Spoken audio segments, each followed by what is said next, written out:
अरे ओ बुड्ढे, बाहर आ जा। अरे चिल भाई, शेठ जी, आप इतनी रात को और इतनी तेज बारिश में यहाँ कैसे? और ये साथ में कौन है? अब ये इस घर के नए किराएदार हैं। चलो अब जल्दी से घर को खाली करो। सुंदरबन जंगल से थोड़ी दूरी पर सहारा नाम का एक जंगल था। उस जंगल में एक चील ने एक बहुत बड़े पेड़ पर बहुत सारे घोंसले पंछियों को किराए पर दिए थे। चलो आज 1 तारीख है, सारे किराएदारों के घर जाकर उनसे किराए के पैसे ले लेता हूँ। चील पेड़ के पास आ जाता है।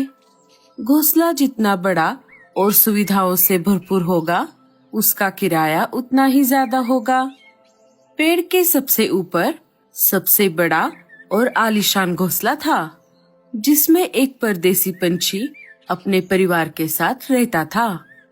चील सबसे पहले उस घोंसले के बाहर आता है और घर का दरवाजा खटखटाता है। परदेसी पंछी घर के बाहर आ जाता है। अरे चील भाई, कैसे हो आप?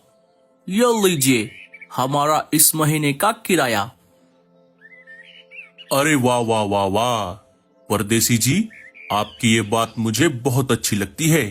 इस पेड़ पर जितने भी घोंसले हैं, उनमें सबसे ज्यादा किराया आपके घोंसले का है। फिर भी हर महीने आप अपना किराया समय पर देते हो। और दूसरी तरफ वो बुढ़ा बुड्ढी है जो सबसे नीचे वाले घोंसले में रहते हैं। आज पूरे 6 महीने हो गए, उन्होंने अब तक किराया नहीं दिया।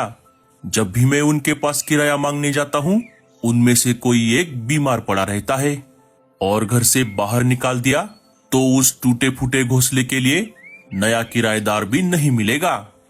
वो सब हमें नहीं पता। आप जल्द से जल्द उन्हें घर से बाहर निकालो। उन दोनों की वजह से हम भी बीमार पड़ जाएंगे। हाँ हाँ चिल भाई, हमारे भी छोटे छोटे बच्चे हैं, हमें उनके बारे में भी सोचना होगा। कहीं मेरे बच्चों को उन दोनों की बीमारी लग गई तो हम क्या करेंगे?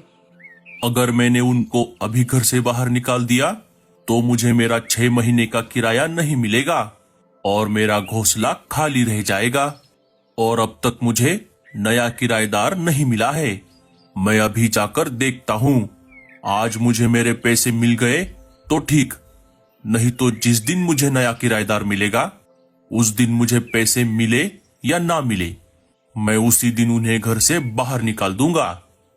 इतना बोलकर चील वहाँ से निकल पड़ता है। एक एक करके वो बाकी सारे घोंसलों के पंछियों से किराए के पैसे ले लेता है। आखिर में चील सबसे नीचे वाले घोंसले के बाहर आ जाता है, जहाँ वो बूढ़ा परिवार रहता था। अरे ओ बुड्ढे, घर से बाहर निकल और मुझे मेरे किराए के पैसे दे दे। आज पूरे 6 महीने हो गए हैं, तूने अभी तक मेरे पैसे नहीं दिए। या तो मुझे मेरे पैसे अभी दे दे, नहीं तो मेरे घर से बाहर निकल। चील भाई, मेरी पत्नी बहुत दिनों से बीमार है, इसीलिए मैं अब तक आपके पैसे नहीं दे पाया। लेकिन मैं जल्द ही कुछ काम ढूंढता हूँ और जैसे ही मुझे कोई काम मिल जाएगा, मैं आपके पैसे दे दूंगा। अगर मैंने इसे अभी घर से बाहर निकाल दिया तो मुझे मेरे पैसे नहीं मिलेंगे और नया किराएदार मिलने तक मेरा घोंसला भी खाली रहेगा। अरे चील भाई, क्या हुआ? आप कहाँ पर खो गए? ठीक है, अभी तो मैं चला जाता हूँ, लेकिन तू एक बात का ध्यान रखना कि जब तक मुझे नया किराएदार मिलता है, बस तब तक तुम यहाँ हो। जिस दिन मुझे नया किराएदार मिलेगा, उस दिन मैं तुझे घर से जरूर बाहर निकालूंगा। इसीलिए जल्द से जल्द पैसों का इंतजाम कर देना। चील वहाँ से चला जाता है। अजी, अब हम क्या करेंगे? मैं जरा बाहर जाकर कुछ काम ढूंढता हूँ। बूढ़ा पंछी काम की तलाश में यहाँ वहाँ भटक रहा था।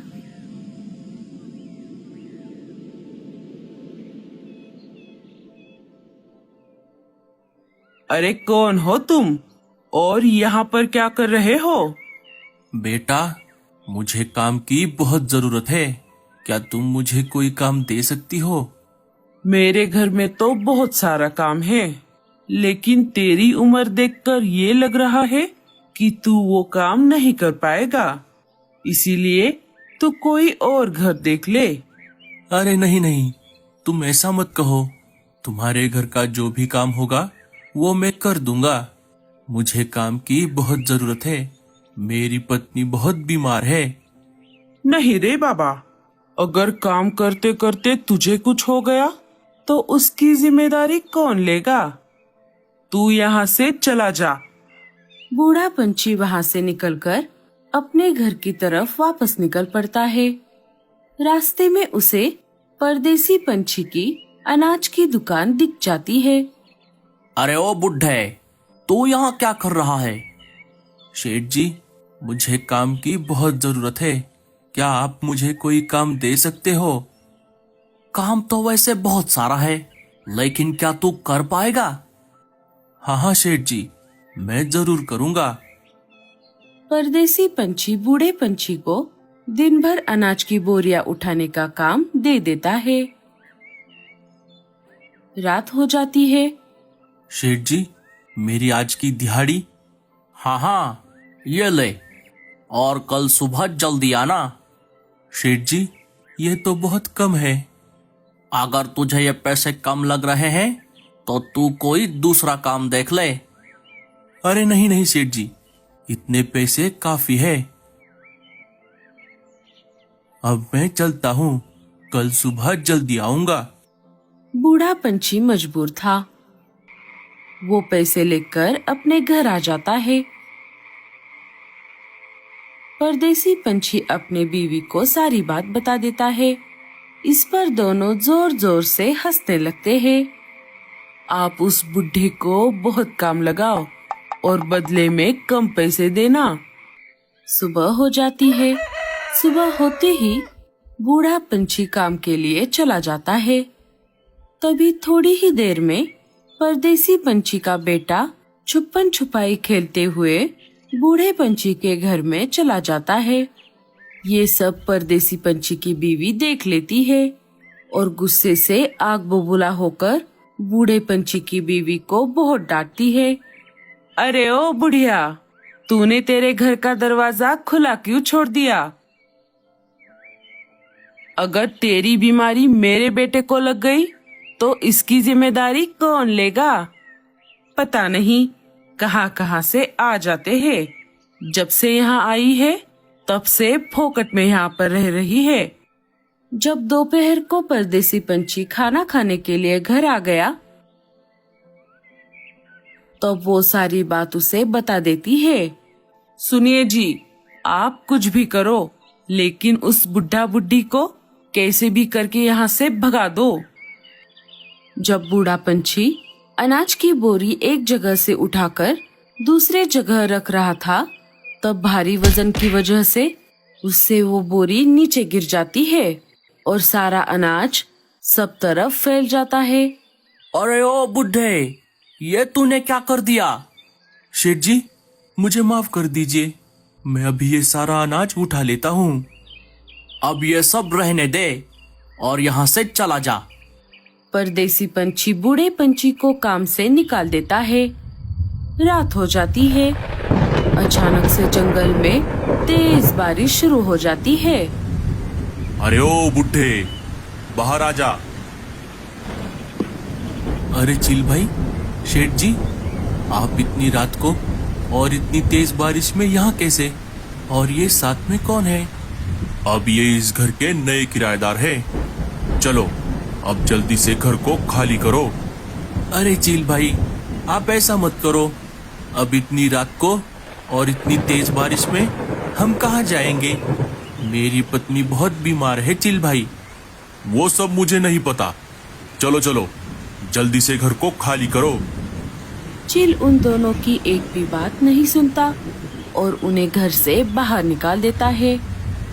अजी, अब हम कहाँ जाएंगे? अब हम इस जंगल में नहीं रहेंगे। चलो यहाँ से चलते हैं।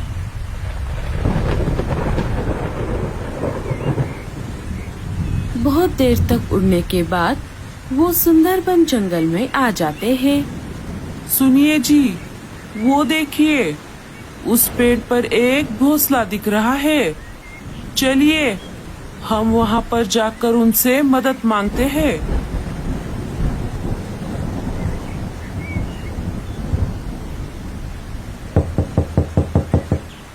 बेटा, हमारी मदद करो। लाडो उन्हें घर के अंदर ले लेती है। आप दोनों कौन हो और कहाँ से आए हो? बूढ़ा परिवार अपनी सारी आपबीती लाडो को बता देता है। अरे बाप रे, ये तो बहुत बुरा हुआ आपके साथ। लेकिन अब चिंता करने की कोई जरूरत नहीं है। आप जब तक चाहो यहाँ पर रह सकते हो। लाडो समय ना गवाते हुए डॉक्टर उल्लू चाचा को बुलाकर लेकर आती है। डॉक्टर उल्लू चाचा बूढ़ी चिड़िया की जांच कर लेते हैं और उन्हें दवाई दे देते हैं। माँ जी, आप चिंता मत करो, 1-2 दिनों में आप बिल्कुल ठीक हो जाओगी। 1-2 दिन बीत जाते हैं। बूढ़ी चिड़िया अब बेहतर महसूस कर रही थी। लाडो बेटा, तुम्हारा ये एहसान हम जिंदगी भर नहीं भूलेंगे। अरे माँ जी, आप ऐसा मत कहो, मैं आपके बेटी जैसी हूँ। जंगल के सारे पंछी मिलकर बूढ़े परिवार के लिए एक पेड़ पर एक शानदार घर बना देते हैं। बूढ़ा परिवार वहाँ पर हंसी खुशी से रहने लगता है। तो दोस्तों, कैसी लगी आपको हमारी ये कहानी और इस कहानी से हमें क्या सीख मिली? हमें कमेंट्स में जरूर बताना। और स्टोरी अच्छी लगे तो लाइक, शेयर और चैनल को सब्सक्राइब जरूर कर देना।